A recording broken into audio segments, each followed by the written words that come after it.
Don't forget, you can reach the latest episode of Potomac Watch anytime. Just ask your smart speaker, play the Opinion Potomac Watch podcast. From the opinion pages of the Wall Street Journal, this is Potomac Watch.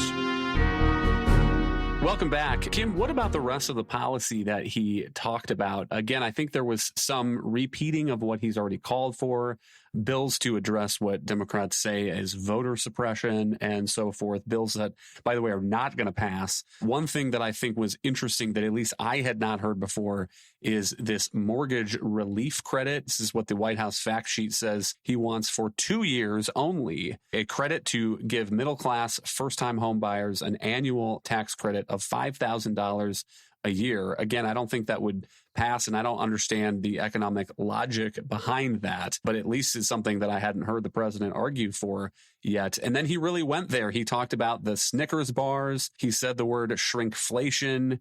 He talked about the number of chips in the chip bag. And Kim, I thought that was at least a little bit amusing. The state of our union has fewer Doritos in the bag than it used to. Yeah, I think of these as the go-tos of the Biden administration, the reliable things you always hear. So one was the blame part.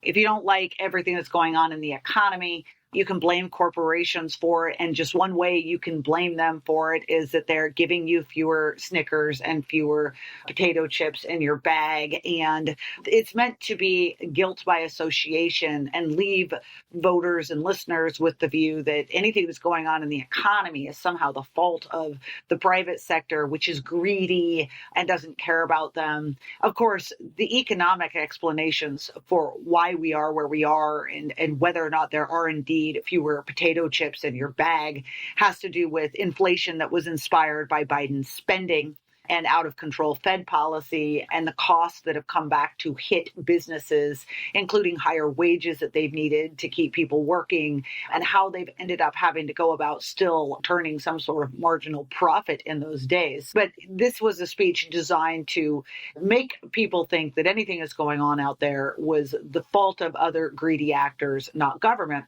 And then, of course, the other go-to of this Biden administration, which is we're just going to pass something that gives a great big handout to somebody, mostly because we want your votes next time around. So whether it's canceling student loan debt, that's the youth vote. This one was aimed at middle-class families, just like there's been all this talk about childcare, the child tax credit, all of the proposals that were part of the original Bernie Sanders blueprint that they put out in the beginning. Thank God most of them didn't pass. But it's just this almost sort of magical wishful thinking that, anything can be solved by a few more dollars that the government is transferring from one person to another. And that really, to me, sums up the entire Biden philosophy of government, if you would even call it that. Kim, let me come back to you here because I'm wondering whether the tone that we saw at the State of the Union is a preview of what we're going to see during the general election. And your column this Friday under the headline, "The Trump-Biden Codependency," seems to kind of suggest that. And here was the line that gave me a kick. It says, Mr. Biden's campaign theme, if you think I'm bad, he'll be a hell of a lot worse. And Mr. Trump's campaign theme is right back at you. So what is the argument that you're making there? Well, I'm just making the argument that I think essentially Joe Biden and Donald Trump are the nominees because they have each other. That's the codependency part. I find it harder to believe that if Democrats had had a really strong candidate nominee, or if the economy was in good shape and things were relatively stable in the country and polls were showing that Joe Biden as the incumbent was just wiping the floor with Donald Trump in preliminary matchups, that he would have had such an easy ride in the primary. Instead, you could see these polls, and does Nikki Haley do a far better job in those hypothetical matchups against Joe Biden? Sure.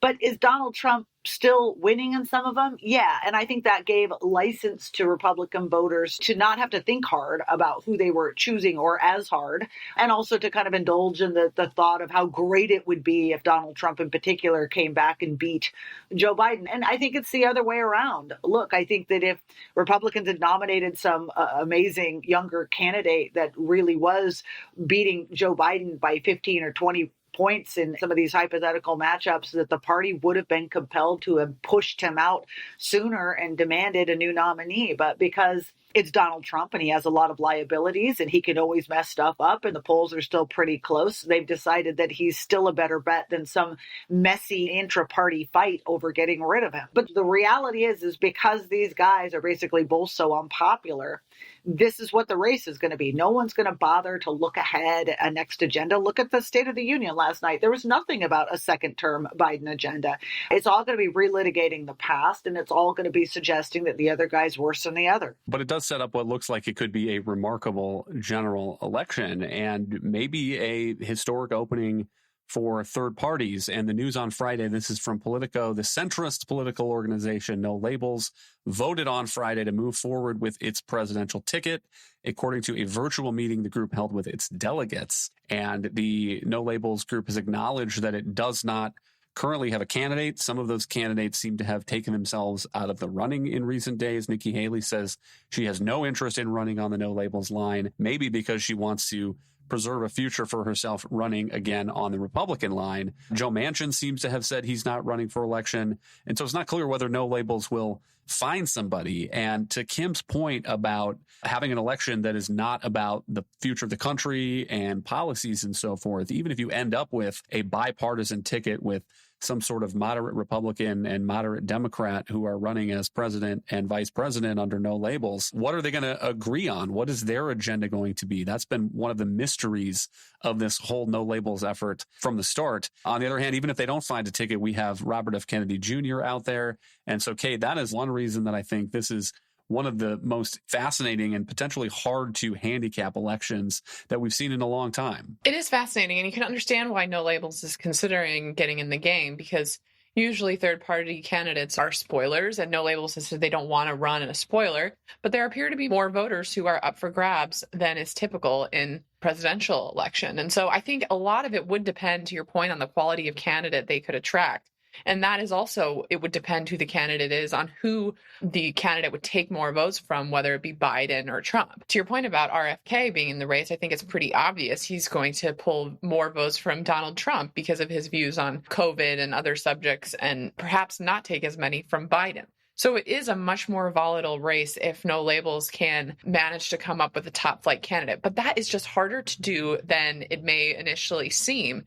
I mean, Nikki Haley has a point, not wanting to just remove herself from the future of the Republican Party. If Trump loses in the fall and recedes out of American political life over time, there will be a contest for kind of what the future of the Republican Party is. And I would understand why she would want to be part of that, and why she would be compromised in doing that if she ran as a third-party independent, and under what banner. I mean, how many of her views are going to align with what No Labels is really looking for? That's a very open question. Thank you, Kate and Kim. Thank you all for listening. You can email us at pwpodcast@wsj.com. If you like the show, please hit that subscribe button, and we'll be back next week with another edition of Potomac Watch.